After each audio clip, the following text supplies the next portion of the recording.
आज मैं शिव बारात की कथा सुना रही हूँ, इसको जरूर सुने और प्लीज प्लीज वीडियो को लाइक शेयर सब्सक्राइब जरूर करें।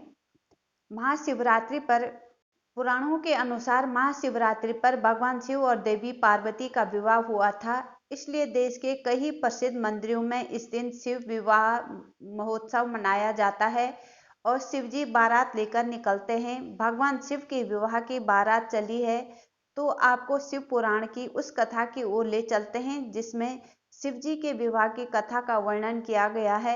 महाशिवरात्रि पर शिव विवाह की इस कथा को सुनना और पढ़ना बड़ा पुण्य फलदायी माना जाता है।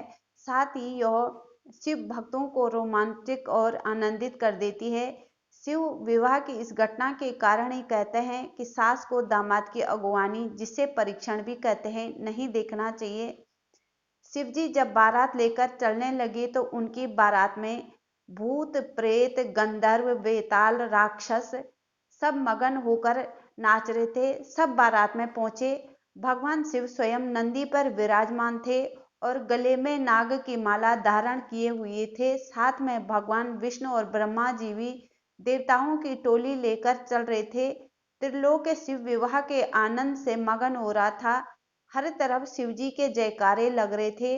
बारात नगर भ्रमण करते हुए देवी पार्वती के पिता राजा हिमवान के द्वार पहुंचा। बारात के स्वागत के लिए महिलाएं आरती की थाली लेकर आई। भगवान शिव की सासू मां मैना अपने दामाद की आरती उतारने दरवाजे पर पहुंची। भगवान शिव के सामने जब मैना पहुंची तो शिवजी का रूप देखकर चकरा गई। उस पर शिवजी ने अपनी और लीला दिखानी शुरू कर दी। शिवजी के नाग ने फुंकार मारना शुरू कर दिया। तेज हवा में मैना अस्त व्यस्त होने लगी। मैना वहीं अचेत होकर गिर गई। मैना को होश आया तो उन्होंने शिव के साथ अपनी सुकुमारी कन्या देवी पार्वती का विवाह करने से मना कर दिया। मैना ने कहा कि देवी पार्वती सुकुमारी को वागंबरधारी भस्मधारी मसानी को नहीं दे सकती। माता को व्याकुल देकर पार्वती समझ गई कि यह सब शिव लीला के कारण हो रहा है। देवी पार्वती ने कहा कि हे माता और पिताजी, आप मुझे शिवजी से मिलने की आज्ञा दें, फिर आपको शिव उसी रूप में मिलेंगे जैसा आप चाहते हैं। माता पार्वती ने आज्ञा देकर देवी पार्वती जनवासे में गई जहां शिवजी विराजमान थे। देवी पार्वती भगवान शिव से बोली कि हे प्रभु, आप अपनी लीला समेटिए। मेरी माता आपका मसानी रूप देखकर व्याकुल हो रही है और आपसे मेरा विवाह नहीं करवाना चाहती है। हर माता की तरह उनकी ही इच्छा है कि उनका दामाद सुंदर और मनमोहक हो, इसलिए आप अपने दिव्य रूप को प्रकट कीजिए। देवी पार्वती की मनोदशा समझकर शिवजी ने अपनी लीला समेट ली और भगवान विष्णु और चंद्रमा ने मिलकर भगवान शिव को दूल्हे के रूप में तैयार किया। भगवान शिव अपने चंद्रमौली रूप को धारण करके सबका मन मोह रहे थे। देवी मैना ने जब शिवजी का चंद्रमौली रूप देखा तो निहारती रह गई। उन्हें अपने नेत्रों पर भरोसा ही नहीं हो रहा था। वह खुशी खुशी शिवजी के विवाह की तैयारी करने लगी।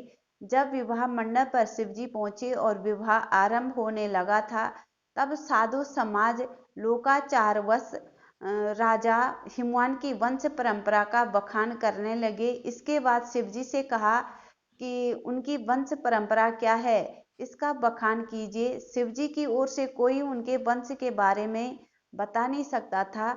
इस पर वहां स्थित समाज कहने लगा कि यह कैसा दूल्हा है जिसका कोई वंश ही नहीं है, इनके माता पिता का पता ही नहीं है। ऐसे में नारद जी वहां सभा में सभी को संबोधित करके शिवजी की वंश परंपरा के बारे में बताने लगे।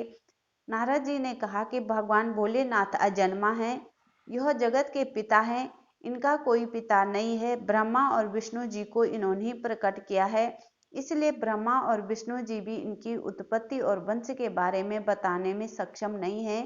नारद जी के वचनों को सुनकर सभी जन समुदाय भोलेनाथ का जय जयकार करने लगे।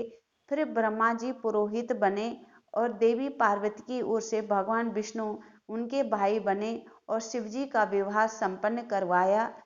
विवाह संपन्न होने के बाद देवी मैनावती ने प्रसन्न मन से पार्वती को विदा किया शिव और पार्वती कैलाश पर्वत की ओर बारात के साथ चल दिए।